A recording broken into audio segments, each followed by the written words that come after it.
स्वागत है आप सबों का हमारे इस ऑनलाइन क्लास में। पिछली कक्षा में हम लोग अलंकार का अध्ययन हम लोगों ने किया था और यह आगे जारी रहेगा, मैंने कहा था। तो अलंकार के विषय में ही हम लोग अभी और कुछ दिन जानेंगे। थोड़ा लंबा चैप्टर है। अर्थालंकार को हम लोग पढ़ रहे थे, तो आइए आज फिर हम लोग अलंकार के विषय में ही जानें। अलंकार में हम लोग विरोधाभास अलंकार को आज हम लोग पढ़ें। तो विरोधाभास अलंकार किसे कहते हैं? दो वस्तुओं में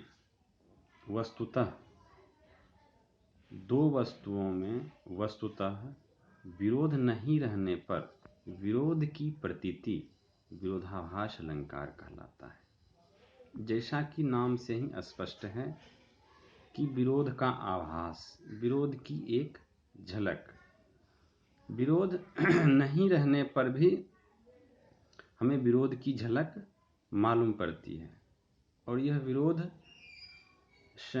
शब्दाश्रित होता है, अर्थाश्रित नहीं होता है। तो हम इस संदर्भ में बिहारी जी का एक दोहे को उद्धृत कर सकते हैं।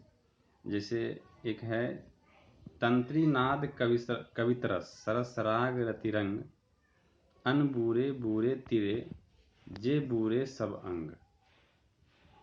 तो उसमें जो दिखाया गया है, कहा गया है कि तंत्री नाद कवितरस सरस राग रतिरंग, अन बूरे बूरे तिरे जे बूरे सब अंग। मतलब इसमें यह बताने का प्रयास किया गया है कि कुछ चीज़ ऐसे होते हैं जिसमें नहीं डूबने वाले डूब जाते हैं और डूबने वाले नहीं डूबते हैं। तो साहित्य, संगीत की जितनी साधना आप करेंगे, जितना अध्ययन आप करेंगे, उतनी आपको जानकारी मिलेगी। अगर आप चाहेंगे कि इसमें बगैर डूबे हुए ही हमें जानकारी मिल जाए तो आप डूब जाएंगे, लेकिन आप इसमें जितना डूबेंगे उतनी ही जानकारी आपको मिलेगी, यानी आप पार हो जाएंगे। इसका यह अर्थ होता है। तो यहाँ दो क्रियाओं अन बूरे बूरे और तीरे बूरे का परस्पर विरोध है, इसलिए यहाँ विरोधाभास अलंकार है। अब अगला अलंकार है विभावना।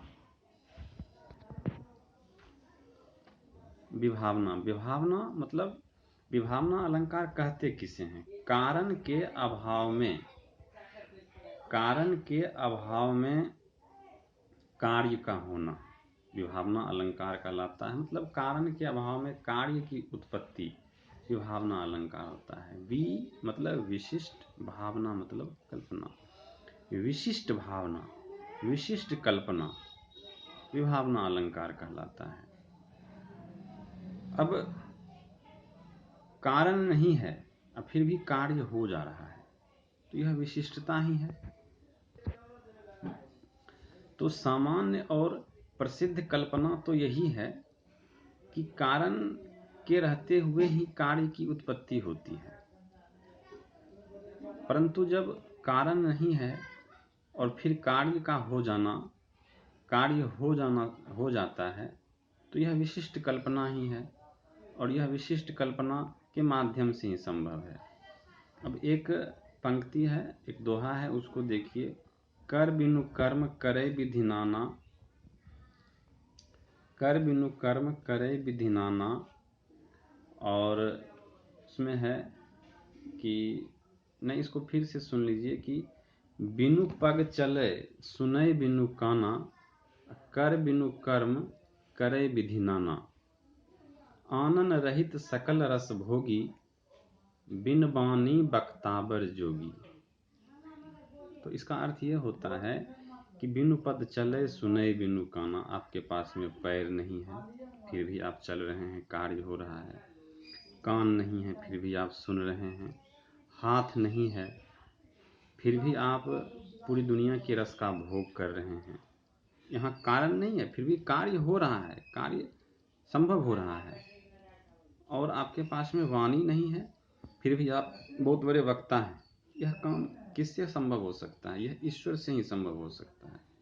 इसलिए यहाँ कारण नहीं है, फिर भी कार्य हो रहा है, कार्य की उत्पत्ति हो रही है, तो यहाँ पर विभावना अलंकार है।